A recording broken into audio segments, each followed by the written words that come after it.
Hi everyone, in this video I will guide you how to turn shopping notification in Instagram permanently.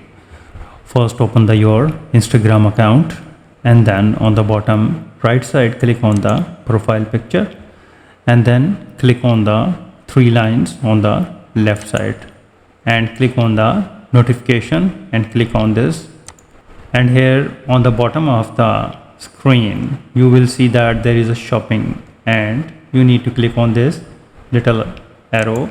So here is the notification is turned on the accounts that you follow. If you toggle it to the turn off, you won't be receive any notification the accounts you follow.